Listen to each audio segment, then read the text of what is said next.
There we go. I'm going to do a quick little recap because I just realized that my microphone was off. Welcome, everybody, to another episode of The Breakdown. It's March 5th, 2023. We have strong start tonight. It's the one little button that you always forget that gets you. We got a lot to talk about tonight.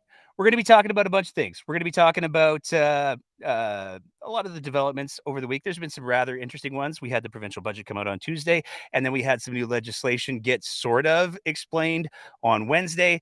We're going to talk about all of that. We're also going to be talking about some of the finer points of the budget with Take Back Alberta thrown into the mix with our very own Sarah Biggs, Politico strategist, all around great person. But before we do, we got to talk about the story that's already up on the screen because I already did this introduction. I feel like I did it better the second time. I'm not sure. I'm going to say that I did, though. And the story that we're talking about tonight, to start with, is the story from the Western Standard. So, to recap, and for those of you who are hearing this for the second time on the Twitter Spaces, feel free to join in because you probably know the words already. Back at the beginning of February, the Western Standard, I've done that joke twice now. I feel like it was funnier the second time. Western Standard did a publishing of a thing. I'm not going to call it an article. I'm not going to call it a news report. And there's a bunch of different reasons that'll become clearer in just a second here. But the Western Standard did a thing where they talked about an incident that allegedly happened in a change room in Calgary where a 9-year-old girl allegedly, I'm not even going to say allegedly, and you'll see why in just a second, reportedly, publishedly, was changing in the female washroom where they encountered a trans woman who, as per the Western Standard, was running around with all their business out. And the little girl came out, was very alarmed, told her dad, "Hey, Dad, there's this guy running around in the washroom. It's very scary. My childhood has been shattered. Please do something." So the father, who was, of course, acting in the best interests of the child and women everywhere, believing that men have no business in the change room, rushed into the change room where he confronted the trans person. Now, this story, fiction, maybe, probably, almost definitely. We'll get to that in a sec. This story touched off a firestorm. There has been a growing amount of anti-trans rhetoric and sentiment that has been imported by and large from the United States. And it seems like the Western Standard just really didn't want to be left out. So they decided that they were going to run this story. Now, we've also seen in Calgary, there's been reports where people have been charging into reading. It's called Reading with Royalty, and it's where drag kings and queens and monarchs read to children. That's it. They're reading books. That's all. They're children's books. It's not a big deal. It's also been going on in Calgary for 15 years. But because of this increased hateful rhetoric, there's been increasing protests around these Reading with Royalty events. And we saw that there was a pastor last weekend who charged into one of these events and told all the people there that they were going straight to hell. Never mind the fact, it's important to realize there's a big difference between drag and trans. Drag is performance art. Getting upset at somebody being dressed in drag is getting upset at somebody being dressed like getting upset at someone being dressed in a stormtrooper costume or in an Ewok or a Wookiee costume, or pick whatever you want. It is performance art. That's different than an individual who's trans, just to be clear. Nonetheless, these hate mongers don't seem to be able to wrap their heads around this difference. And so they've been showing up at all of these Reading with Royalty events. And we saw this week that some of these events have had to be postponed because of safety concerns, not safety concerns associated with the performers who want to read to children. Safety concerns with the hate mongers and the bigots who are coming out to protest these events, to force their way in and to traumatize the children and the families way more than anything that's happening with these reading events. My God, the reading. It's been going on for a while. So much so, and things have been getting so out of control, the Calgary police finally got involved. Well, they've been involved for a while, I should be said, but they released a statement. And what that statement said was what the Western Standard reported didn't happen. Now, the Western Standard's been doing a lot of controversial, dog whistly, hate-based rhetoric lately. We saw a couple of weeks ago, the gentleman Rahim Mohammed published a story that implied, at best, dog whistled aggressively at worst, used hateful, bigoted tropes in order to get clicks. I'm not being libelous saying that, because the author of the story, after trying to imply that Janice Irwin would include drag reading with a curriculum if she became the education minister, he came out and he said, hey, he tried to defend it initially, but then he came out and he was like, hey, you know what? I was trying to get clicks. I said a bunch of stuff I probably shouldn't have. I definitely shouldn't have. I'm really sorry. I'm going to be taking a break from social media, and I'm not going to be writing for the Western Standard anymore. I'm really sorry, everybody. I'm going to take some time to reflect. And it took him a little while to get there, but he got there. So you got to kind of say, well, you did a really bad thing and you hurt people and you inflamed this sentiment, but at least you had the temerity and the wherewithal to say, I did a bad thing and I'm sorry. That's not what the author of the article that remains up, this same article, this remains up. We pulled the screen capture of this article from I think it's from February 9th, February 6th. We pulled this afternoon. This story remains up. The author of the article is a fascinating character named Arthur C. Green. He's been writing for the Western Standard for quite a while. Hobbies include, apparently, running around transit platforms and public spaces and taking pictures of houseless people, because that's not at all intrusive or creepy or weird, and then publishing them to his various social media accounts. That's Arthur. But Arthur, he didn't apologize. Here's what Arthur had to say. It's not false. I interviewed the parent again this morning. She is actually trying to form a protest today at City Hall. Meanwhile, and then he goes on to attack some other folks. And then he includes a presumably a text message where the parent, she sent it to him, and she said that she can only speak to what she witnessed. Here's the problem. If we go back to that original article that was published on February 6th, that remains up, that the Calgary police have said is inaccurate. Well, Arthur C. Green says, no, totally accurate. Talked to the parent, verified everything. She totally agrees. Let's take a moment and do a little story time ourselves and read from the article.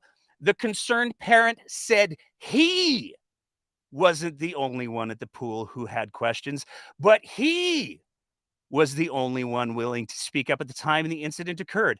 He had questions for the lifeguard on duty. So Arthur C. Green publishes a story where very, very clearly the gender of the parent is clearly defined as male, because we use the word he like 4 or 5 times in just that paragraph. But now, when he's defending the story and saying, no, all of a sudden, that parent has now become female. There's some inconsistencies here. There's some garbage reporting here. And maybe before Arthur C. Green and the Western Standard go attacking people based on indeterminate gender, they should perhaps figure out the gender and the identity of the person that they're allegedly getting this story from, because they're feeding hate, they're feeding bigotry, and they can't even keep their story straight. Moving on from there, though, we have some fun things to talk about. As we got into Wednesday, we saw Joseph Chow come out and say, "Hey guys, you know what? We've got some stuff we've got to talk about. We've got some legislation we're going to be introducing." Want to play a quick little clip before we get too far into it. It will also include an amendment to the Trespass to Premises Act and Petty Trespass Act to prevent the entry of federal government employees onto private land. What problem are you trying to solve that's happening in Alberta? Well, we are seeing federal employees trespass onto private land in Alberta, and as a result of that, we don't think that's appropriate. So we're making that an offense in this province, so that especially with the water testing, I think was an issue that's been addressed. So should federal employees decide to trespass on private land, they'll be charged. Okay. Tell me a This little bit is more already about happening? where is this happening? What specifically, which federal employees, and then what would be the penalties if they were caught doing that? Well, now you're asking me to get into greater detail about the bill. I'm going to leave that to the Minister of Justice. Well, the trespassing isn't in the bill. What's happening on the ground that you're hearing about, that's not in the bill. Well, like I said, I'm going to leave it to the Minister of Justice to speak in greater detail about the bill. What I'm here to do is to lay out the legislation that we are going to be bringing forward and give you, some high-level information. But I can't really go into great detail because the bill has not been tabled. And once it's tabled, you'll get a chance to look at it in greater detail and ask all your questions to the appropriate minister. Can you tell us, has that already happened? Or is that something that you think might happen? Yes, it has happened. When? In Alberta? What's that, sorry? When and where? So, like I said, I'm not going to go into great detail about the bill. It has already happened. I feel like this is something that you should tell us if you're enacting a bill on this. So we're going to go, like I said, just questions for the minister, and you're welcome to ask him those questions when the bill is addressed, or rather when the bill is introduced. But at the moment, I'm going to give you the high-level points of this session. Now, that was Joseph Chow, UCP House Leader, giving a masterclass on how not to host a press conference. The bill that there's being introduced, it's got some problems with it, but we don't want to talk too much about the details. All you need to know is that it has happened in Alberta. Federal employees have gone onto private property without permission. That's straight from Joseph Chow. He said yes when asked the question. There's really no way to confuse that, right? Unless, of course, that hasn't happened. Because in the article that you see on your screen right there, the reporters did exactly what Mr. Chow said. He said, "Hey, you know what? You got to talk to the Justice Minister. He'll set the record straight. I just know this is a problem. People are going on private property in Alberta. Worst thing ever." Well, the reporters went and they spoke to the Justice Minister. They got a statement back from the Justice Minister's press secretary, and they said, "Well, okay, it hasn't actually happened, but we heard a story in this other province, and there's some people who are upset about the story. So we're going to introduce a law to make it so that federal employees can't go on to private property to do water testing or anything like that. Like, if you have your own land, it should be your own land. Nobody should be able to go onto it under any circumstances without your permission." And there's a couple problems with that. First one, the obvious question that comes to my mind is, what if stuff's on fire? What if there's a medical emergency? Are people allowed to go on private property then? Turns out the answer to both of those questions is yes. Also turns out that there are federal laws that would supersede anything that the province tries to put together that very clearly say that there are circumstances under which federal employees, including things like water testing, can go onto private property.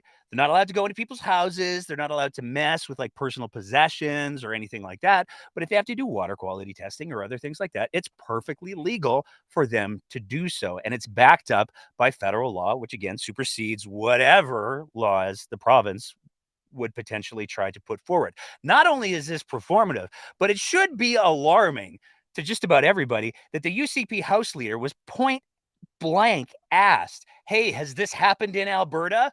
And he was quite happy to say yes, even though the Justice Minister's office says, well, no, it hasn't. At this point, we're seeing government officials, high-ranking government officials, just making stuff up in order to justify the agenda that they've been told that they're going to try to justify for the base of the party, presumably. But he got it totally wrong. Moving on from there. We got to talk just a little bit more about the limo ride. So for anybody who missed it, the story is Dr. John Cowell was the AHS board was fired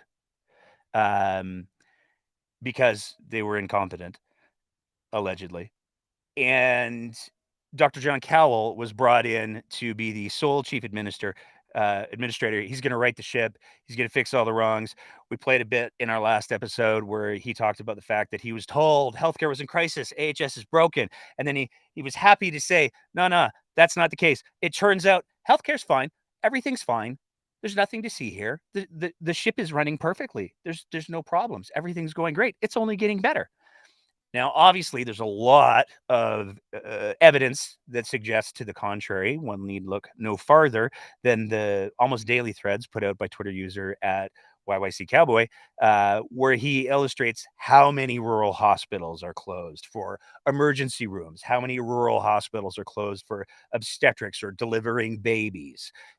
He posted one today that has some particularly interesting implications for EMS. It looks like paramedics are going to love it because the directive appears to be that paramedics will hit a hospital 45 minutes later. They're going to be back out on the streets. And that's cool for paramedics. It's cool for people who need paramedics, but this is being dropped effectively very, very soon. I don't want to say the exact times because I don't have the email that he posted in front of me, but this is predicated on the idea that Danielle Smith announced that they were going to be hiring 114 nurses to take over patients. But she was very clear in the press conference that she had earlier this week that they haven't hired them yet. So they're implementing a policy without having the safety net in place to take care of the patients. And hospitals are reportedly saying, oh, how are we going to do this?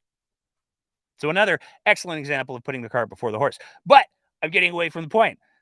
Dr. John Cowell was appointed. Shortly after he was appointed, there's this throne speech. Nobody wants to miss a throne speech. That's like a political Super Bowl event, almost as big of a deal as the budget.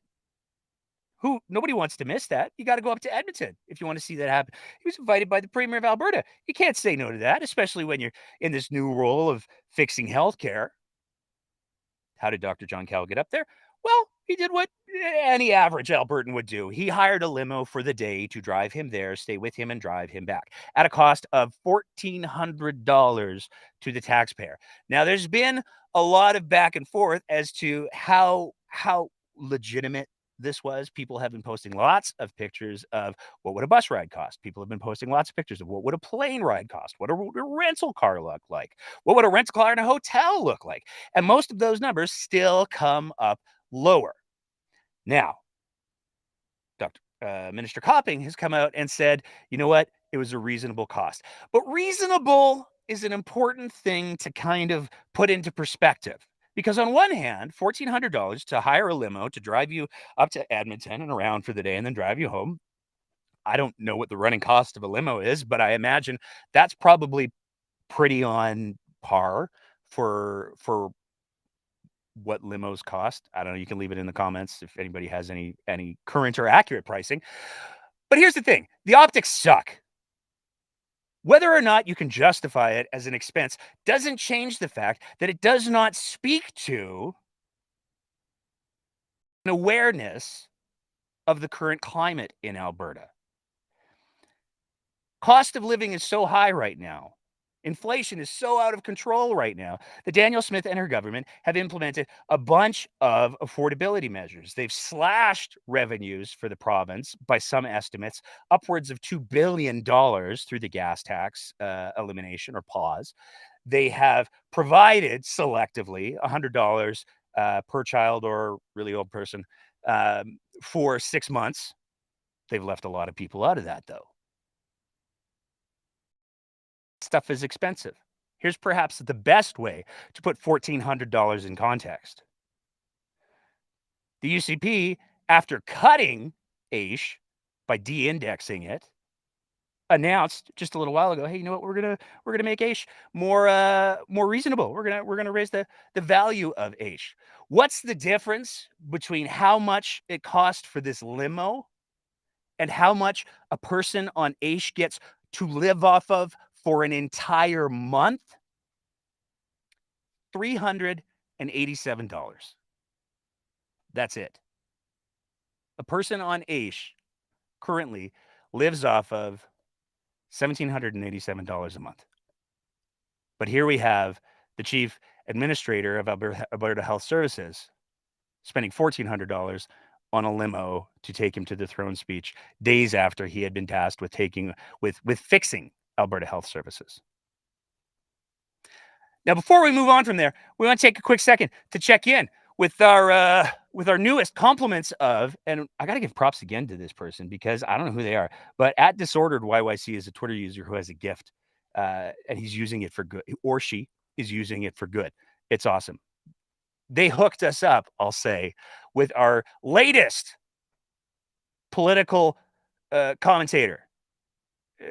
They have lots of experience in politics. They've been in elected office before. They have some thoughts on the types of spending that we see from particularly the higher levels in healthcare. The minister often speaks about how great Alberta's healthcare system is, and on that point, he is right. We have great doctors, nurses, facilities, and support systems. But the administration is abysmal. Cavalier attitude toward expenses displayed by current and former health executives is shocking. It is shocking, isn't it? The more things change, the more things stay the same. Last thing we got to talk about is budget stuffs. So we got the budget, came down, and as we discussed on our last episode, and we're going to discuss a little bit more when Sarah Biggs joins us, it's a big spendy budget, but it's spendy in weird ways.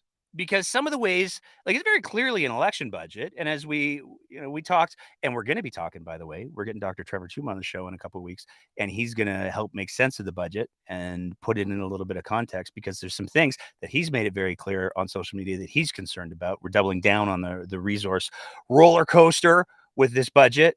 But we're also putting some money in some interesting places. So first of all, despite the fact that Danielle Smith spent the first chunk of her time in office talking about, oh gosh, Calgary, they really need a new arena. And I'm not just saying that because I used to be president of the group that one of the biggest involved members of owns the Flames. No, I'm concerned about the arena situation. It has nothing to do with any sort of premier affiliations or obligations. I just really want to see this arena. This thing's got to get sorted out. Well, it turns out there's no money in the budget for any kind of arena. Danielle Smith talked a lot about, hey, you know what? The train to Banff. We got to get a train going to Banff. It's super important because reasons. And those reasons absolutely don't have anything to do with the fact that the person who's advocating strongly for the train to Banff also has deep financial interests in Banff and also has a large history of donating to the Wild Rose when Danielle Smith was leader at the time. No, that's just a coincidence. We just really need a train to Banff, despite the fact that the UCP government previously looked at it and said there's no business case. Well, it turns out it's not a great business case, according to Mr. Taves, to throw some money Calgary's way. And there's a lot of people who are really upset about that. Don Braid wrote a scathing column this week where he called out the lack of anything from the UCP MLAs who represent Calgary, of which there are more than a few. There's 21. And the vast majority of ministers are from Calgary as well. But it's an election budget. So we gotta spend some money to not in any way buy or influence votes. Nope, that's not it. But in all of this, one of the people who cleaned up the most, in more than one way by some reports, but in at least one, was Premier Danielle Smith. Because she gave her office a $3 million increase in budget. That's 23% increase in budget. That's almost a quarter of an increase in budget from what her office had previously. But now, for some reason, with this budget, the biggest budget in recent memory, now we need to make sure that Danielle Smith gets her $3 million increase to her premier's office. Now, it's important to realize, and we talked about this on the Twitter machine before, but it's important to take it in context. Jason Kenney cut MLA's salaries. He cut the resources that MLAs have to play with. Here's Danielle Smith. She's not doing anything for the MLAs, not doing a whole lot for the ministers, but her office, yeah, we got to get paid. All of this happens on the heels of a legislative calendar that has already been messed up. This is the legislative calendar for 2023. Now, you can go back and forth on this. And I want to be clear. I'm not calling out individual MLAs. Okay? I have no illusions. MLAs do work hard, even when some of them do work hard, even when they're not in the legislature. But it is reasonable to think, perhaps, that if you're going to have an MLA and you're electing them to represent you in the legislature, they might spend more than, I don't know, a fifth, slightly less than a fifth of the year actually in the legislature. Historically, they do. But with Danielle Smith's government, they don't. And we've already seen a reduction in the amount of time that they're going to be spending in the legislature. Because as you can see here, they were supposed to resume sitting at the legislature on Tuesday. Well, they showed up, they had a conversation about the budget. Then Wednesday and Thursday, legislature was also supposed to be sitting. Guess what? It didn't. And it's not scheduled currently to return until the 6th. So the MLAs and the ministers who gave themselves an early Christmas, and let's not forget, they dropped a week off of their legislative schedule right before Christmas last year. And this was when they were, and I hate to sound cheesy about it, but there were no shortage of tweets and Facebook posts from teachers who had said, hey, you know what? We had gone out of our way to schedule a field trip for our kids to be engaged in government so they could see how government works, so they could see how good government's supposed to perform, so they could watch the MLAs and the ministers debating stuff in the legislature. We had a whole plan. And then all of a sudden they were like, nope, see ya. We got gingerbread to deal with. That happened just a couple months ago. And already they're cutting days off of the legislative calendar with no public explanation that we could find. So that's responsible government, I guess. We got one more, and then we're going to not only open up the floor to anybody on Twitter Spaces who wants to join in. If you have any thoughts that you want to share, if there's something that I've said that's false, please feel free to jump on and weigh in. Do know if you tell me that I'm wrong, we're going to be fact checking as we go, because that's just the kind of show that we run here. But if you have some thoughts, absolutely would love to hear from you. You can do that on the Twitter Spaces just by clicking on the little microphone thing on the bottom left of your mobile device. If you're listening on a computer, I'm told that you still can't do that. And if you're watching on the YouTubes or the Facebooks, God help you, then you can leave a comment and we'll do our best to address them going forward from there. But we got one other thing that we got to talk about, because it's not a great look. Hey, Alberta Party, how you doing? Not so great these days, hey? The Alberta Party have been announcing some candidates, and that's good. They've had some really strong candidates that they've announced. They've got Carrie Kundal and Elbow. They've got Dr. Jennifer Grace, both of whom have, I don't know if we've had Carrie on the show. We've for sure had Dr. Jennifer Grace on the show a bunch of times. And they got a bunch of other candidates they're popping up. But they announced another one earlier in the week. And it appears that they didn't do, I don't know, any sort of oppositional research, any vetting? Because the candidate that they nominated, that they allowed to run, allegedly, is a bit of a character. Danielle Smith tweeted him out back in August, thanking him for selling, for going door to door and spreading the good word of the UCP and trying to get people signed up for her leadership race.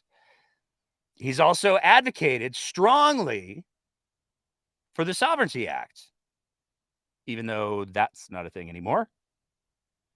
He's got nothing but good things to say about Drew Barnes. And he advocates that, we need to start recognizing hybrid immunity. But that's just the tip of the iceberg, because there's some other stuff that this gentleman has said. People have found Facebook posts, social media posts, where he's claimed that he can smell when somebody is asymptomatic with flu viruses or with COVID. That's just a thing he's always been able to do, which isn't a thing that anyone can do. Otherwise, we wouldn't need COVID tests and PCR testing. Just throwing it out there. This was pointed out to the Alberta Party, almost a week ago now. And the only response that we've been able to find was a one-word reply on somebody's tweet where they said, "What's happening here? This isn't the Alberta Party that we know and love. This isn't even in line with your policies. This is a bit of a train wreck. What you doing here, Alberta Party?" And their response was one word, and it was just wait. So I guess that's what's happening with the Alberta Party. It's a hurry up and wait type situation. So that's super fun. It'll be really interesting to see what they do, if they do anything, and of course, in the interest of all fairness, if they do decide to address the issue in some way, we will do our very best to share that, as we have done with the multiple UCP candidates that we've called out for saying bigoted, hateful things and being raging huge fans of Donald Trump. We will. Thank you. It's Dr. Angela Grace. I'm going to pay for that. It's Dr. Angela Grace. I was thinking of the Jennifer who's like one constituency over Yermy, I think it is. I take full responsibility for that, and I'll own my mistake and correct it. Alberta Party, you could be taking some notes. Not saying, just saying. Looks like we got at least one person who wants to weigh in Twitter Spaces, and we don't have a Sarah Biggs yet. So I'm going to go ahead and hopefully add them to the conversation a little bit here. The politics, I right now it's just showing up on my screen as the poly, but the politics of disability and equity. What's going on tonight? If you unmute your microphone, love to hear what's going on. What's going on? Well, oh God, I have to focus because there's just so much going on in my ADHD brain. It goes like a million miles a minute. But one of the things, and I know I've mentioned it to you, when I see them pumping up sheriffs in Calgary and Edmonton, when I see them turning around and trying to pass legislation, trying to prevent federal employees from trespassing, I think voter suppression. Okay. I think and I could be wrong, but that's my fear. Is this a precursor? Are you trying to ramp things up so you're getting prepared for the election, and you're going to try, if the feds if somebody says, hey, we want you to check in on our elections because we're not feeling confident, and they put people in place to protect the integrity at the polling stations, is this a precursor to try to stop that? I don't know. I talk a lot about, I talk a lot about some historical values in regards to, like, who are the UCP? What is Unite the Right? Where did it come from? Unite the Right comes really from the, I don't know, the late 90s, early 2000s. It was the Reform Party. They had achieved official opposition status, and then it came out that they had connections with this neo-Nazi organization called the Heritage Front. They kicked a bunch of them out. They still weren't electable because nobody bought Preston Manning's line about, oh, I didn't know who they were. We withdrew their memberships. A very prolific guy at the time, Wolfgang Droege, came out. He was the leader of the Canadian version of that and said, oh, no, because he was seen at Reform Party events still, even though his membership was apparently withdrawn. He says, oh, no, we fully support the Reform Party or the Alliance Party, whatever it was at that time, and said, and the reason we support them and we're right behind them is because their economic policies, as well as their immigration and multiculturalism policies, are directly in line with our ideology. And, anyway, they became unelectable. They lost their official opposition status. I think that's around the time they decided to become the Alliance Party. They still couldn't get elected, but they managed between them and the Bloc to split the vote enough that the PCs, the federal PCs, were reduced to 2 seats, I believe it was. And I'm going by memory because, Yeah, it was 2 or 4. I'm old enough to remember all of this when it happened. And so anyway, that happened. And then one of the things that Preston Manning was very, very, very vocal about was that he wanted to destroy the Progressive Conservative Party. So when they were reduced to 2 seats, that's when they took their opportunity under Stephen Harper. They said, we're going to unite the right. And they made a deal with Peter MacKay, the leader of the PC party, and they joined and they became the Conservative Party. But the Reform Party has overwhelmingly been what's controlled it all along. And that includes people like Jason Kenney. We like to say, oh, well, he wasn't as bad as Danielle Smith. But make no mistake, his ideologies were the same. He just knew from history, because he was around at that time, that being too out there and too blatant about them is not going to let you get anything done that you want to get done. You have to do it slowly and as quietly as possible so nobody notices. So he came out here to Alberta after the NDP one, says, oh, the reason the NDP one is, they're all divided. We're going to what? Oh, unite the right, which is the exact same language that they used back in early 2000, late 90s. It's the exact same thing. And, it's no, like, ever since this has all happened 20 plus some odd years ago, there has been both federally and arguably provincially a habit of these guys constantly getting their pictures taken and going to events with white nationalists and neo-Nazis.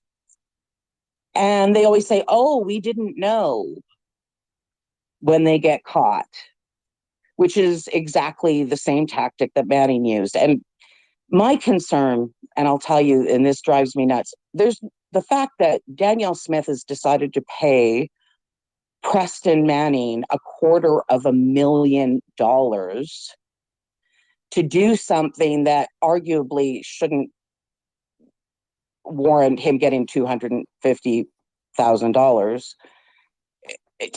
Says to me that this is just a fancy, sneaky way of trying to pay him for being a consultant, because everything she says and does it's right out of his playbook. It is so like his playbook, and I honestly remember it all like it happened yesterday. And yeah, that's what I keep seeing, and I keep raising the alarms, because I think they really duped the progressive conservatives. A lot of honest, good progressive conservatives, they really duped them into voting, like voters and stuff, into thinking that they're still voting for the same party, but they're not. They were voting for something that they ultimately all rejected. But now that it was under a same name and it was Unite the Right, all of a sudden people got confused. And now we're seeing it happen all over again right here in Alberta. And, you know, somebody has said to me, well, you know, Banny, he's getting old and blah, blah, blah. Well, yeah, but he has aspirations. And he, you know, in the past, he was always very federal about not getting into provincial politics, but they've succeeded in, of course, what they wanted to do with the PCs federally. And Alberta is a ripe place, unfortunately, because it's been so traditionally conservative, for them to turn around and go, okay, here's our opportunity. And if you think about this, if they can get one province, once they got that province, then they have more leverage to start maybe going and trying to do the same thing Well, I think they call right it a across the foothold. country. And, you know, I said I was going to connect it to something else. My family, so my grandparents came to Alberta from Germany in 1924. They never talked about why they left, but I spent my entire life researching the political, socio-economic, and every other thing going on in Germany at the time. 1923 was the year of what they called the Munich Putsch, or the beer hall putsch, German word for coup d'etat, where Hitler in 1923 marched with a bunch of people from some beer halls, because that was the place of political discourse at the time, much like Twitter is now. Think of Twitter as a beer hall. And they marched to the parliament in Munich, and they planted bombs, and they had tiki torches, and they tried to overthrow the government. When I woke up on January 6th and turned on the news, I don't know what anybody else saw, but the first thing that I saw was beer hall putsch. That's what came to my mind. And when I heard the news about what they were doing, it said the same thing. And I don't think it was any accident that this precipitated something else that happened here in Canada.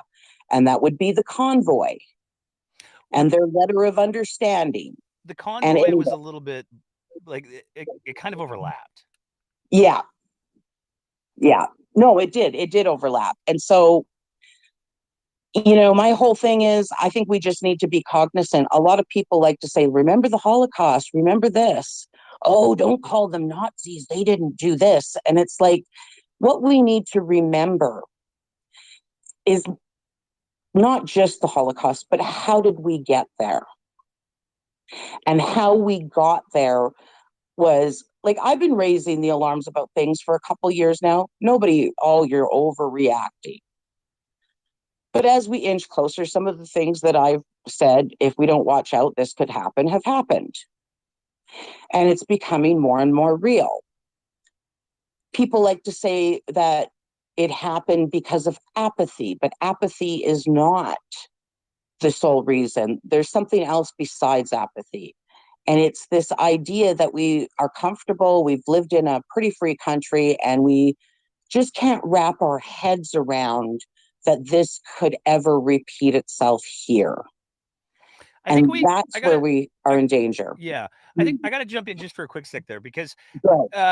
I hear what you're saying, and I certainly agree that there's definitely some similarities in tactics and some similarities in dog whistles and all of that sort of thing. I mean, when I saw that they'd rolled out their new slogan about securing futures, I definitely got a little bit twitchy, because all anyone needs to do is Google 14 words, and you'll see why that's not the best invocation.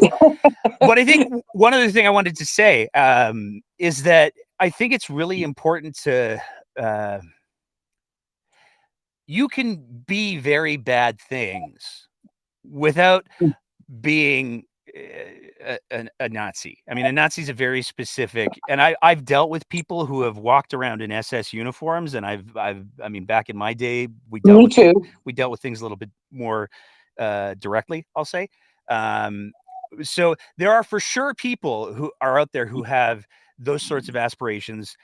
There are other people, though, and I think this is more what Daniel Smith falls into, and some members of the UCB cough take back Alberta. We're going to bring Sarah Biggs in just a second here, where they're willing to use some of the same tactics, but I think that we need to be cautious. Like, I'm getting more and more comfortable with people using the word fascism when it comes to the UCP government, simply because it's starting to more and more meet the technical definition. But one of the things that I'm always very cautious of, and it's not because I'm trying to minimize the Right. very bad things Well, that and are I have something happening. to answer to this when you're finished. Okay.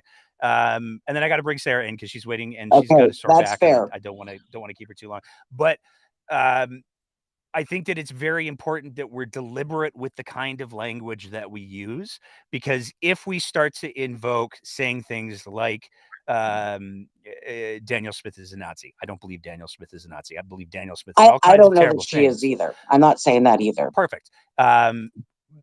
One of the dangers is when you go down the road of rhetoric that is so emotionally charged.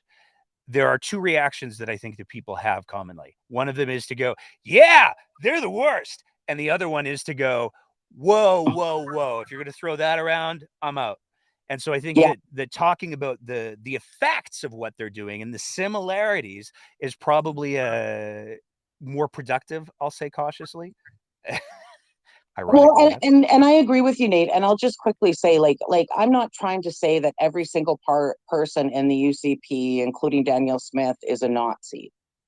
But one of the things that happened during the Weimar Republic and what gave rise is the Nazi Party did not.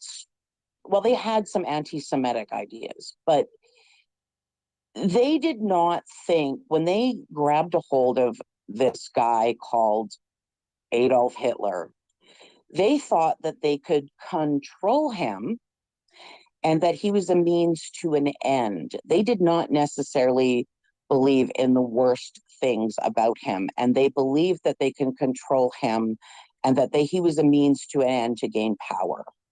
And so I'm not saying that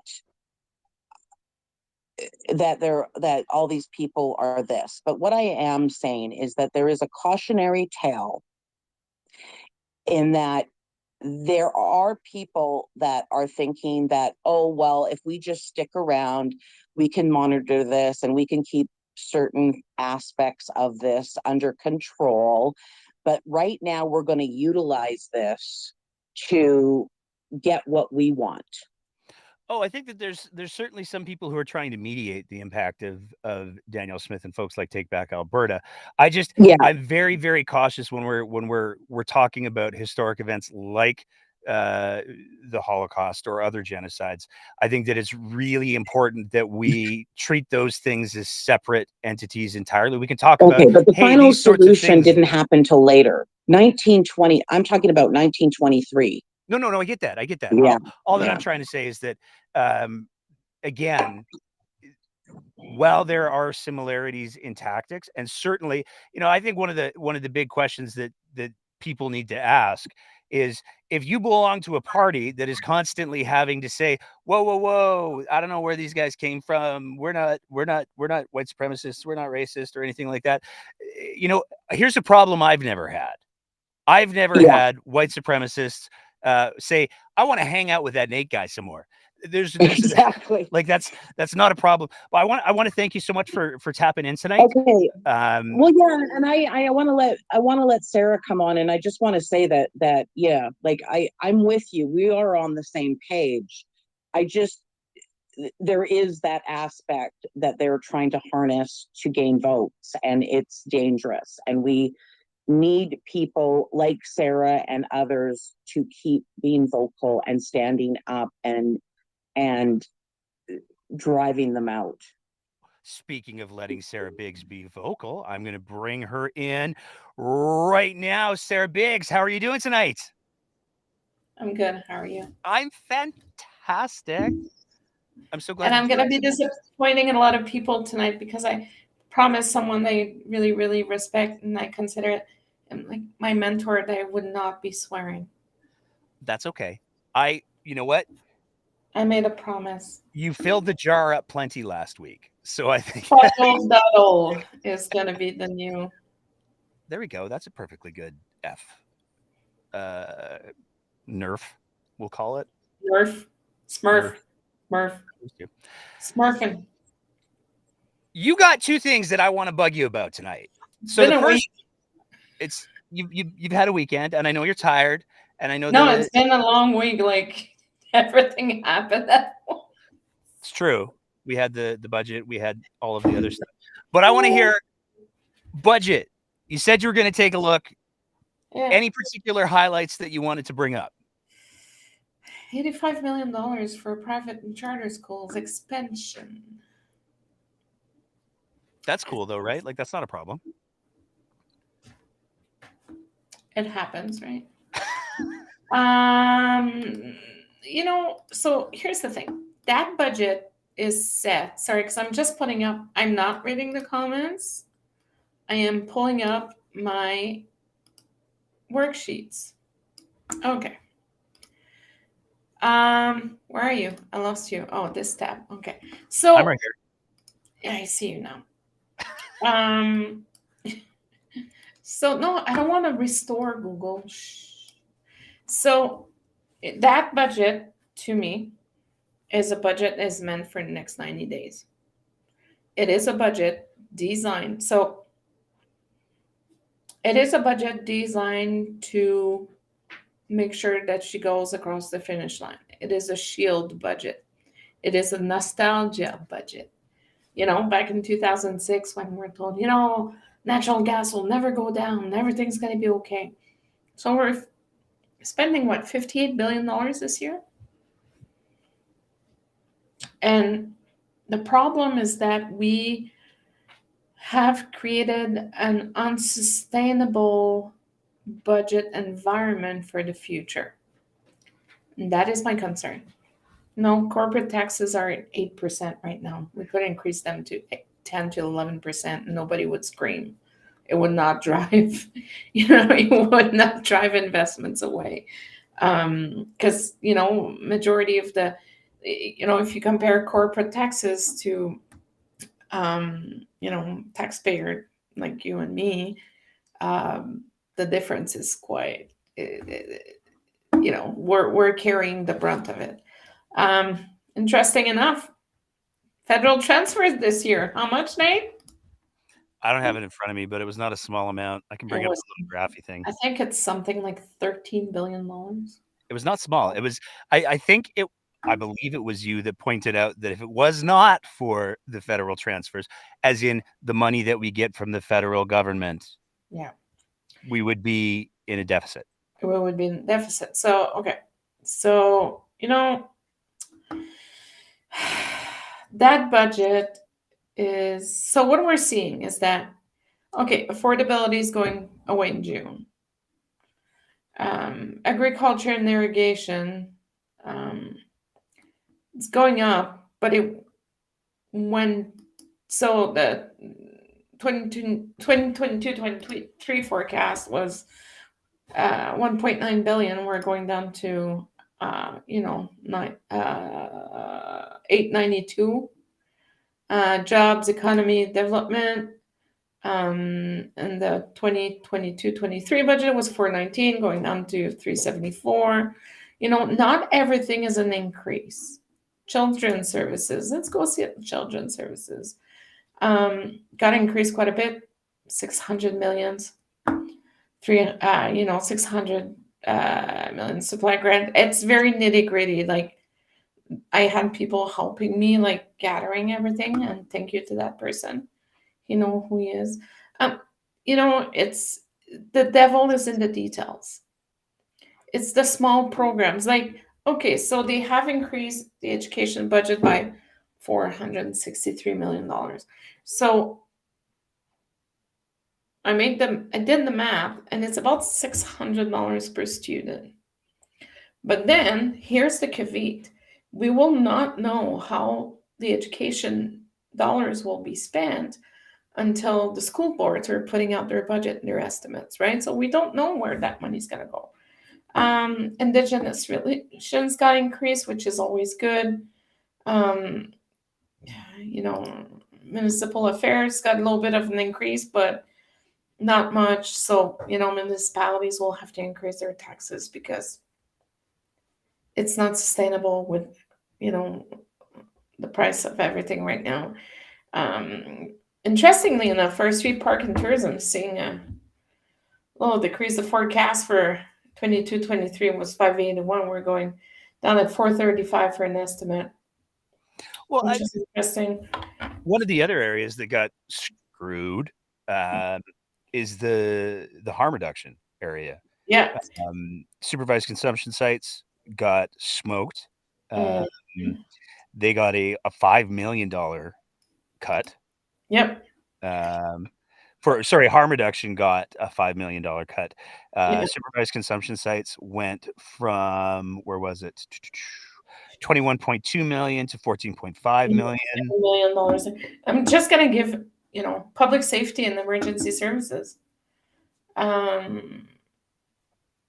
budgeted $1.053 billion last year. This year got increased to $1.217 billion. What's interesting is that there's a line item that says grants to others for $236 million. Cough, Grand Prairie Police Force cough. Well, maybe not. We'll see what's going to happen because, you know, Grand Prairie is talking about their own municipality police now, which is fine. It's okay. It's not a provincial police. It's a municipal, you know, it's fine. Well, except that the province has said that if they do go ahead with it, they'll kick in at least 10 million of starter money, and that's just the starter money. Yeah. And then you have like culture is going up because, you know, the Telus Park is it's going to be as fun as Disneyland, apparently. And there's a lot of things are like technology and innovation, social support services. It went from like 7.6 billion to 17.5 billion dollars. So that's going to be interesting to see what's going to happen here. There's a lot to it, right? But definitely the programs are meant to help individuals suffering and difficulties, struggling with addiction. You know, everything is related that does not fit their narrative is being axed, and that's extremely unfortunate. Advanced ed, they got $300 million. Skilled trade profession got next to 13. Whoopidoo. Mental health and addiction, they went from 101 to 166, and then it's just, yeah. But a lot of that is those new abstinence-based communities that Smith is starting up. I want to just answer a question that was in the comments here real quick. It was asked, was it an austerity or a spending budget? I think it's both. Yeah, it's a spending budget if your things align with Smith's priorities. It's an austerity budget if they don't. And I'm going to go back to the harm reduction budget because that is one that drives me particularly crazy. We're talking about evidence-based modalities that actually work, that keep people alive, that divert people to services, that reduce the number of needles on the streets. Like I could go on and on and on. Yes. And those are the areas that are getting cut to push ahead with a model that has far less evidence of being effective. You know, also, I lost my train of thought. So if you, like I wrote this week, if you look at a way of, you know, a regular Albertan who doesn't pay, you know, a lot of attention and just looks at the headlines, increase in education, increase in healthcare, increase in mental health and all that, the budget looks good on the surface. But when you start scratching, so the UCP will be better off the less people are scratching down the surface. I was talking about, you know, personal income tax. So for this year, personal income tax are expected to be $14 billion, and corporate income tax, my friends, you want to know how much? 5.9. 5.9. Which is wild because here's the two things. First of all, I don't know about the average Albertan, but I feel like, based on the kind of rhetoric that we've seen from both of the major political parties, there is a real cost of living crisis going on. Whereas if you take a look at a lot of the major corporations, there's a, oh man, where are we going to put all our money problem?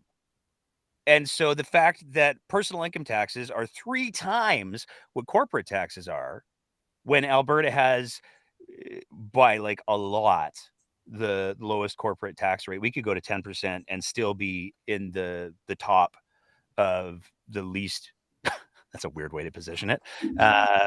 But we would still have some of the lowest corporate taxes in the country. We do. So transfers. Canada Health Transfer. Hold on, I'm making sure that I'm at the those columns. I'm telling you, it's killing me. Just look at the Trevor Tomb graphs. That's how I got away with it. Okay. So, budget estimate. Sorry, guys, I look exhausted and not very motivated, but I'm trying to make sense out of this. Okay. Canada Health Transfer, 6.79. Canada Social Transfer, almost 2 billion. Direct transfer to Alberta Innovates Corporation, $600 million. Other payment, including a $750 million fiscal stability. $750 million. Canada, Alberta, Canada-wide early learning childcare agreement. 937, labor market, agriculture, infrastructure. We're getting a lot of money from the feds, and 12.5 billion. And it's going to be interesting to see what's going to happen. But the thing is that, gaming went up. Okay, Berta, we need to talk. Oh, drinking went down. Okay, that's good. But at the end of the day, the government needs to look at new streams of revenue, because right now we're seeing 75, 80, $82 a barrel. We're doing fine. Okay, we pissed away the surplus. We have $2.4 billion left, 1.5 in this, emergency fund, and just in case, oopsies, we decided to give money away to someone that we're not planning on to, maybe. But then, what are we going to do in 3 years? What are we going to do in 5 years? What are we going to do in 10 years? That's the thing. Like, I don't mind paying my corporate taxes. I don't mind paying my taxes, but the brunt should not be supported like 3 times fold by the taxpayers. It should be also the corporations. And I'm not a socialist here. I'm just thinking about that new framework that they put on about, forcing the ministers to have a balanced budget every year. Because what's going to happen in 5 years? Healthcare is going to go down. Education is going to go down. We're going to go back to, 2016 levels. It's just going to be horrendous. And universities are going to go higher. And here's a problem. They're putting the cap in 2024 and 2025 at 2% increase for universities. But the universities' funding are going down. So the universities will have less money to deal with. It's, if you look at it, it's like good budget, pretty budget. But if you look like my Doug Leonard, who has issues, when you start getting to know him, it's not always ideal. There we go. The other thing that I wanted to talk about with you tonight is you wrote this little column. You did a tag team effort, and you were talking about, I don't know, the fundamental corrosion and corruption of our democracy in our province of Alberta. What am I referring to there, Sarah Biggs? Nothing. No, you can't do that. You got to run with it now. Take back Alberta. There we go. So you wrote a column with I Dr. have 30,000 best friends in the province. You wrote a column with Dr. Dwayne Bratt, political scientist from Mount Royal University. And what was the thrust of the column? What was the, so you're saying, hey, the grassroots democracy that Take Back Alberta is bringing to the equation, we need more of this. That's what you're saying, right? No. I said we need less Take Back Alberta, more, no nonsense. We wrote the column 3 weeks ago. Yeah, 3 weeks ago. And I kind of forgot what was in the column, so I had to read it because I wrote another piece this week, and there's a lot of stuff happening, so I kind of, forget, and I was going back, and I went to look into Telegram spaces, and they were like, oh yeah, what they wrote is accurate. We're not sure about the fundraising numbers, but those are fundraising numbers that those were goals that they set up for themselves on December 14th, because I have screenshots, guys. Sarah Biggs always has screenshots. So even the screenshot is saying that we are right about it. So basically, we're talking about how they're going from, constituency to constituency, and trying to fundraise money, and trying to take over every single, I was going to swear here, fuddle smurf um, constituency in the province, and really trying to take over the party. It is a takeover. I was talking to someone, sent me a DM today. Ooh. And they were talking how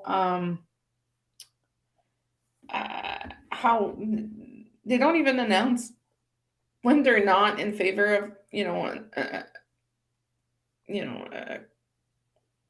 nominee for the UCP in a riding, or they're not supporting that candidate.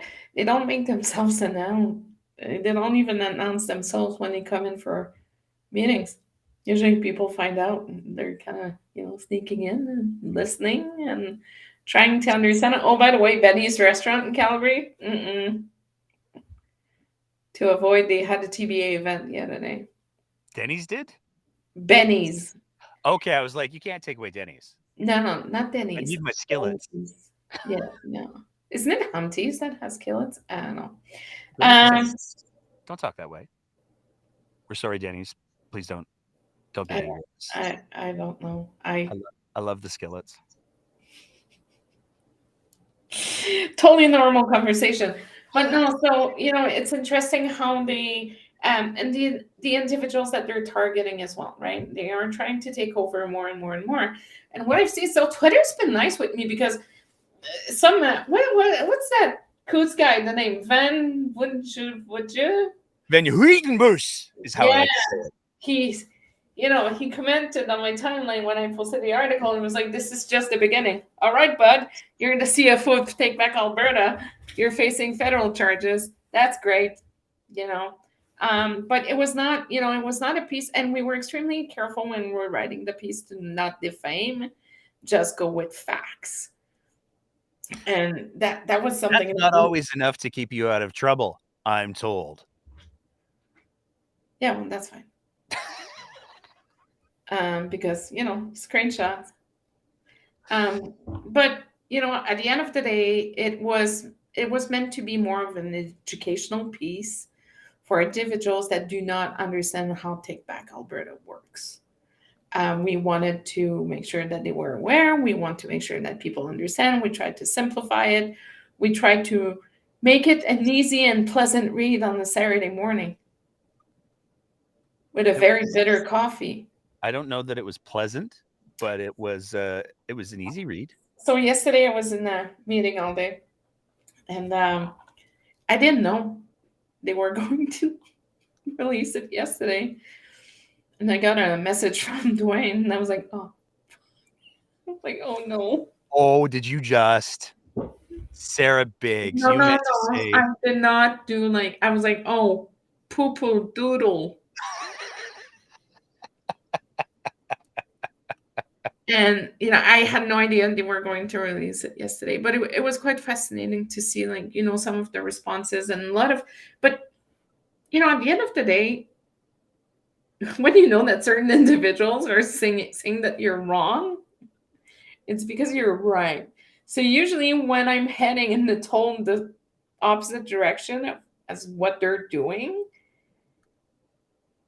we're fine, we're okay. But that's the thing. If you are writing opinion pieces, when we need to be, when you're expressing an opinion, or you're communicating some information about those groups, you need to stay with the facts. You have to, because if not, it's just going to make it harder and harder to be credible. So you need to stay with the facts. You wouldn't want to, I don't think, for example, let's say that you were writing about Mr. Hugenbos, you wouldn't want to get his gender wrong depending on the story that you're writing, I imagine. That would probably damage the credibility of your overall story. Yeah. There's Yeah, my middle finger for the Western Standard again. I'm so going to keep on that one. but no, it's been interesting. I'm getting messages, more and more messaging from individuals that have attended those Take Back Alberta meetings, and I don't know if I'm being told that they're broke, No way. but I'm having a hard time because apparently there's, from what I was told, apparently they're telling people, we don't have a lot of money. Let's pass the hat. Has the Lululemon money dried up all that much? He's not Lululemon anymore. He sold it years ago. And don't tell me that because my home wardrobe is Lululemon. So we got to back it up and just explain that a little bit, Yes. because there is Pacific Network. prosperity. There is a lot of ties between, including on their own website, there are a lot of ties between the grassroots organization that sprung up naturally as a reaction to I don't know what in Alberta, to political movements that actually originated in British Columbia. They had Pacific's Prosperity on their own website for quite some time. They have significant financial backing, allegedly, from BC. They have done similar programs almost as if they were doing a beta test or something. I don't know. I'm just speculating. That's right. Yeah, in BC. So this is not just a grassroots thing that has sprung up out of the natural outrage. This is a very coordinated, very sophisticated, It's sophisticated. It's yeah. grassroots, but there's a big machine behind it. It's grassroots like Canada Action was grassroots, I suspect. Yeah. But you know what's fascinating? We Take Back Alberta was trending today on Twitter. And I was like, oops, I'm sorry. Don't be sorry. But no, it's it's important to be informed. It's important to do our homework, and then make sure that individuals are informed. It's not to sway the vote one way or another. It is not. The intent that we had is that to make sure that people knew how they functioned, how they operate, what their modus operandi is, what their intentions are, and to make sure that they had all of the information available to them. That's what we were keeping in mind when we wrote it, because the media, and I understand why the media doesn't talk a whole lot about Take Back Alberta, but at the same time, coming this close to the election and seeing all the grasp that Take Back Alberta has on the party and on the constituencies right now, people need to know, because maybe you don't know that your candidate was backed by Take Back Alberta because your candidate sounds reasonable, but they are placing their eggs. They're not putting their eggs in the same basket. They are very careful into putting eggs everywhere, and they're pushing candidates like they're pushing a candidate in Cypress Hill Medicine Hat right now. It's going to be interesting what's going to happen there. But at the end of the day, or Livingston McLeod seems to be lit these days. Don't even get started on that. Hold on. Where's my tinfoil hat? Anyway, I can't find it. So here's what my question is for Take Back, for you on Take Back Alberta, because it seems like to me, purely opinion. Yeah. Their slogan, their raison d'être. That was my best French right there. Raison d'être. That's pretty much what I said. You were close. You almost got it right. The reason, their whole thing is to take back Alberta, which I have problems with, because who are you taking it back from? But is it not interchangeable with this nebulous enemy, especially given their strategies? They've managed to take over half of the provincial UCP board. They're doing an excellent job of taking over UCP constituency associations. They're doing a very good job of exerting a stunning amount of influence on the current premier and the people who are supporting her. Can't we just call it Take Over Alberta? Wouldn't that be more honest? Stay tuned. There's not a piece coming. No, look at me go. There's something else in the works. probably we're gonna be finishing this week. Great We'll minds see. think We'll see. I love working with Dr. Brett. It's great. He's amazing. Well, speaking of Dr. Bratt, I'm going to use this as a seg. Next Sunday, we're going to be back on Wednesday. We're going to be doing the whole live Yeah, thing right. again. I'm on vacation next Sunday. Well, next Sunday you're on vacation. Next I Sunday am. I will be otherwise occupied. I'll say. I'm sorry. Shush you. So we're going to be releasing in the same sort of live format that we do these things in. We're going to be releasing a conversation that I had with Dr. Dwayne Bratt earlier this week, where we talk about the new book that he and a few other folks edited called Blue Storm, which is the rise and fall Of Jason Kenney. And it's there's a chapter on the blue truck too. There is a chapter. You know what, though? I've been working I had to read. Dr. Bratt gave me some homework before I got into the interview. He said, these are the things that you have to read. Make sure that you read them first. And I said, okay, because I'm a good poodle and he scares me just a little bit. Oh, no, he's super nice, but I don't want to, like, I have mentioned before that I years ago, I was in one of his poli-sci classes. I did terribly. I was like so unconscious for most of them. And I feel really bad about that. So I don't want to screw it up a second time is really where I'm coming from. So I read the chapters and I've since been working my way through the book. And you know what? I got to say, I was a little excited over today, Sarah. I'm not saying that the breakdown gets a mention in the book, but I want a paper copy. I need to talk to Dwayne. I want to bring a paper copy with me in Mexico. Not that I'm going to be on vacation. I shouldn't be reading that kind of stuff anyways, but it's actually a relaxing read. It's not like there's things that I have to read sometimes where I'm like, oh, this is technical and I need to understand it and I need to apply myself. Heavy shit I was planning on bringing with me, but I think I said poop. Heavy poop. There we go. I'm really trying, okay? I went from like 150 to 2. Here's the thing. It's an amazing interview.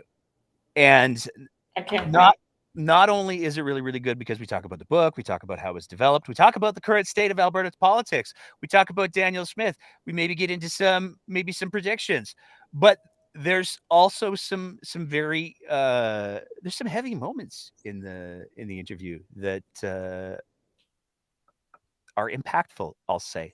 I can't wait to see it. Sunday, we're gonna release it at 8 on Sunday because we won't be doing a live show, so we'll be releasing it. There will be chat available though, so if you're watching it with us as it's released live on Sunday and all of the standard places, then maybe I'll join in. But yeah, it's gonna be interesting to see what's gonna happen in the next few weeks.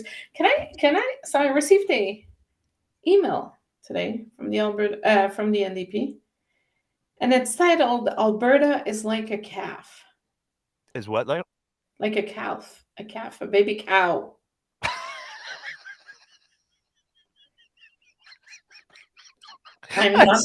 Alberta's like a calf. Oh, would you go on? I'm not trying to make fun of them. I really am not. I'll take care of that. But that one's not a home run. And so I was in Edmonton for a good part of the week. And to that poor fundraising person from the NDP that called me and tried to fundraise for $100 off me. And then I told them no, because I'm waiting to see what more substance they're going to bring into the table, because I haven't seen one policy really yet. And, we don't know how the healthcare plan is going to work and blah, blah, blah. And it was like, okay, I understand. He was like, well, can I explain it to you? I was like, well, no. And it's my maiden name in the NDP database. So and I was like, well, I can't do that for work. And I know what it is. And it was like, no, but please let me explain it to you. I was like, no, really, it's okay. I'm a strategist. I write policy. I know. But then after that, I was like, I can't give money to anyone right now because I'm not satisfied with what I'm seeing out there.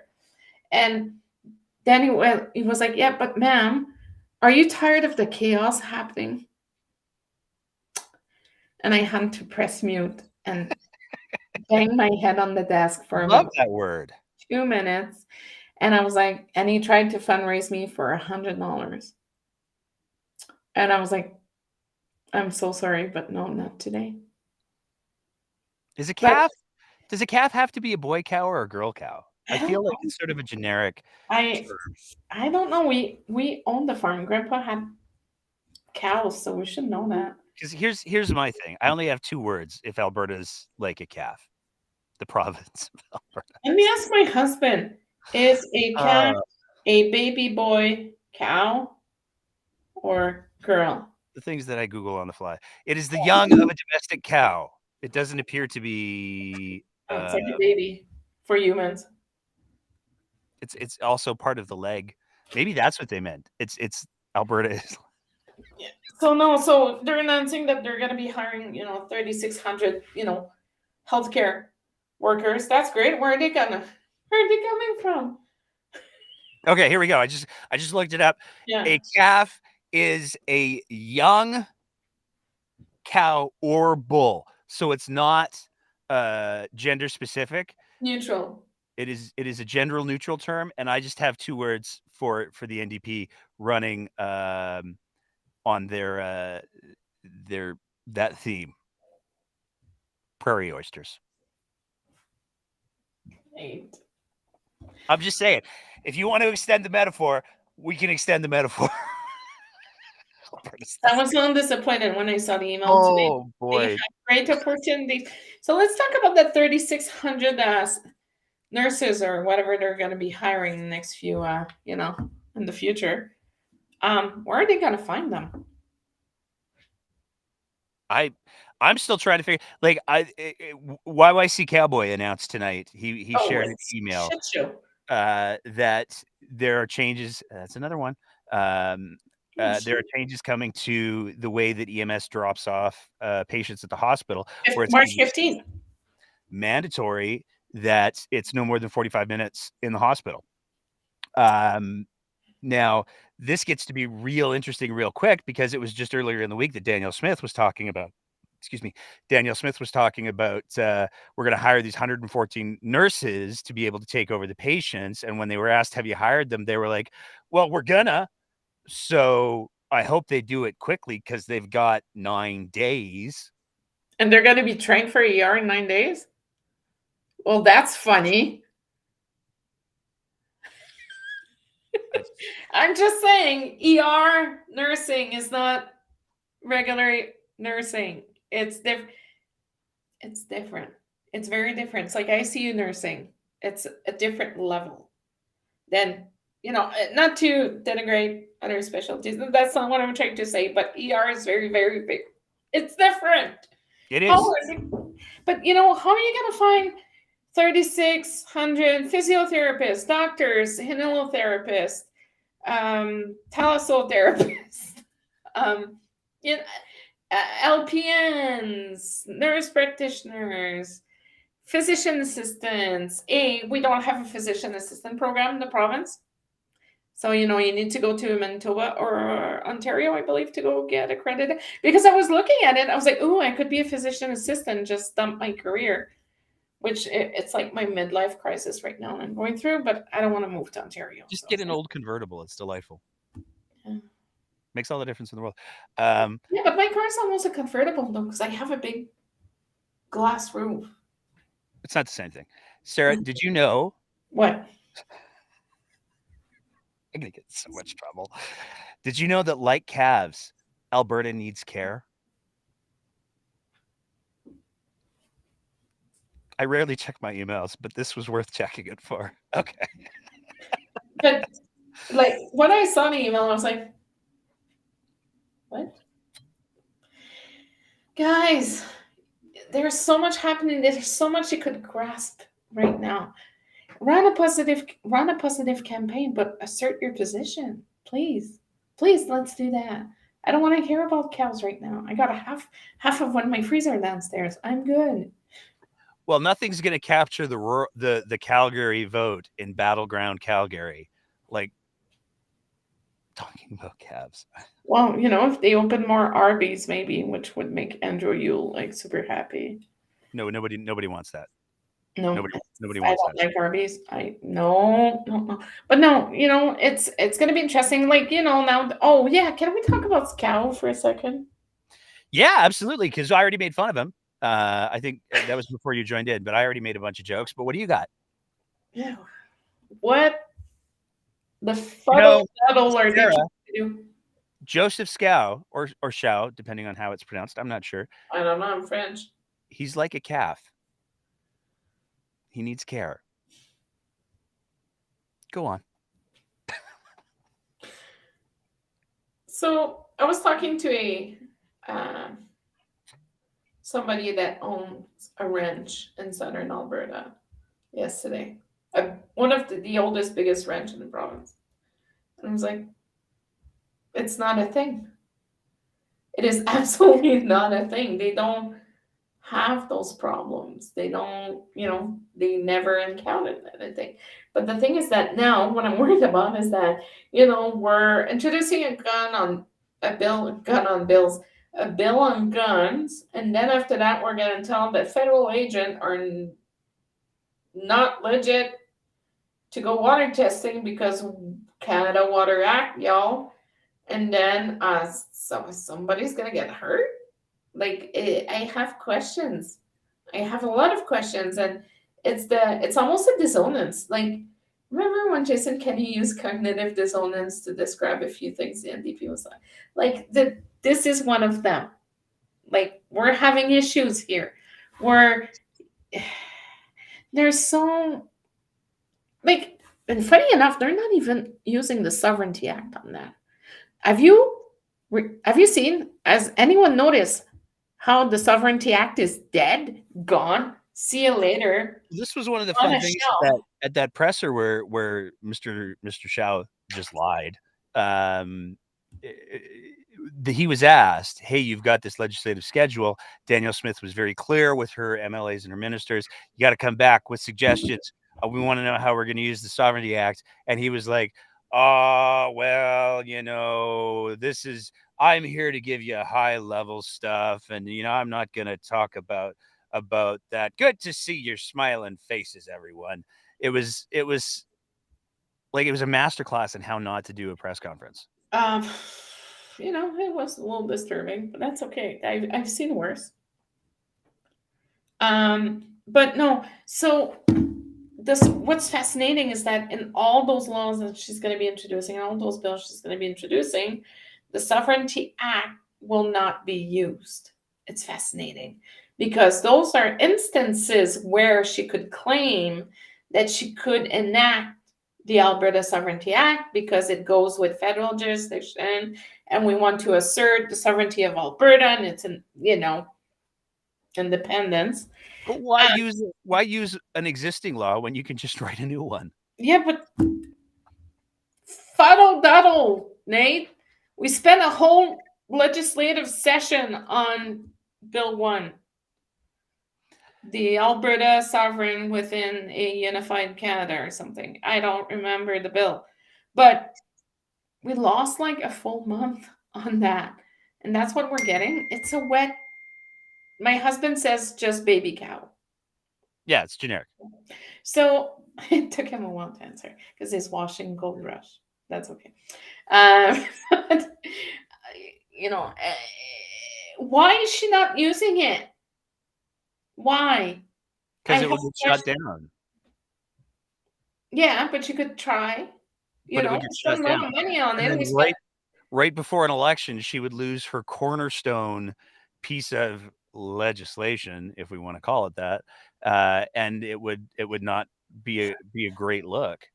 I mean, it's the same reason I'm sure why they're writing the bill the way that they're going to be writing the bill, which is going to be so if we get a complaint about this happening in Alberta, which has never actually happened in Alberta, then we'll stomp our feet violently. That'll be there won't be anything that can actually be challenged, because if they write this bill and they say, "Hey, this is the new rule in Alberta," and they enact it, that's when the federal government can say, "Oh, that's cute. Good try there, Danny. Come back again." But it's like, when my little Maddie, when she protests about something, she rolls in the ball. When she is not in agreement with something, she doesn't throw a temper tantrum. She rolls in a ball in protest. When we go pick her up from Baba's house, her grandmother, she sees us, she's like, nope, rolls into a little ball. I feel like that's what we've been doing. I don't know. I'm trying to understand why we spent a full legislative session when there's like literally people dying, the healthcare system's on fire, and our nurses are and doctors are flocking the province. But hey, that's okay. We'll find 3,600 more healthcare workers, no problem. And then we're not using it. It's going to be put on the shelf. Sarah, Yes. the Sovereignty Act, Yes. it's like a calf. It requires care and nurturing to grow. You shouldn't have given me that.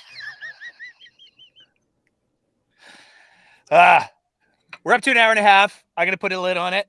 Yeah. Anything you're watching for this week? Legislature is reconvening tomorrow. It's going to be interesting. Allegedly.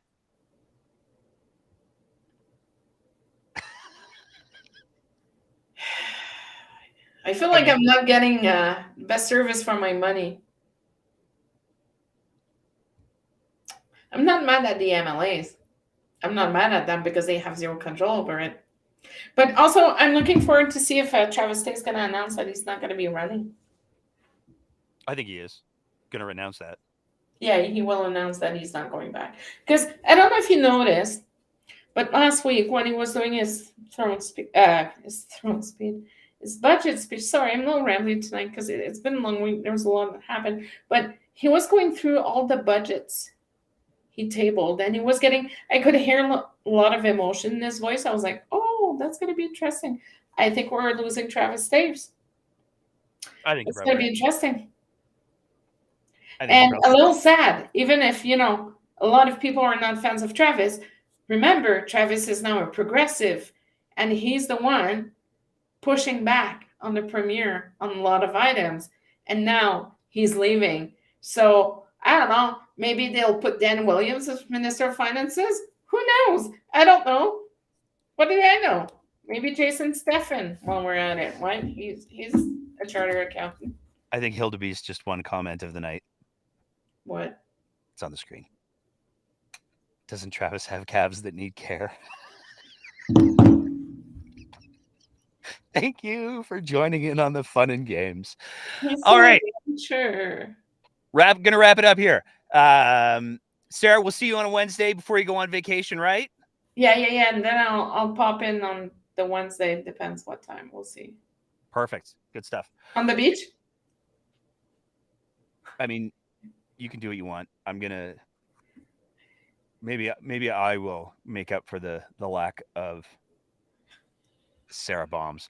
But I'm glad you're getting away. I hope you have an amazing vacation. We'll chat more about it on Wednesday. In the meantime, and in between time, here's where I clear the room. I want to say a huge big thank you to everybody who weighed in on the comments tonight, especially that last one from Hildebeest. That was just absolutely perfect. I want to say a big thank you to Politics of Disability for joining in on the Twitter Spaces. We will have the Twitter Spaces up and running again this coming Wednesday. So if anybody wants to share some thoughts on Wednesday, we would absolutely love to hear from you. Thank you, everybody who listened in on the Twitter Spaces as well. As always, if you appreciate the kind of content that we're trying to produce here at The Breakdown, we'd love nothing more than if you considered signing up to be one of our sponsors at our Patreon site at www.patreon.com/TheBreakdownAB, where for just the price of a fancy cup of coffee, you can help us continue to produce the kind of content that we do. We got some good stuff coming up right away. We have, like I said, the conversation with Dr. Dwayne Bratt, we're going to be releasing on Sunday. We're going to be having a conversation with economist Trevor Toom, God willing. He's going to really go in depth with the budget with us.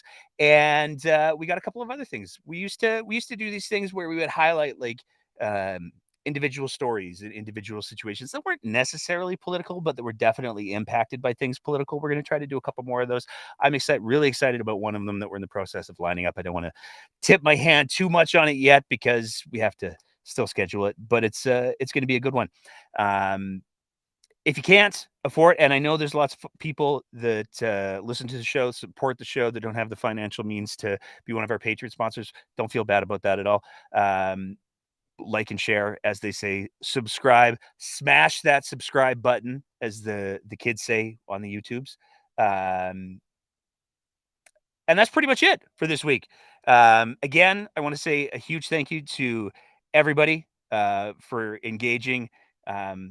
And I know that there are a lot of people who are feeling super fatigued right now because things are coming so fast and furious.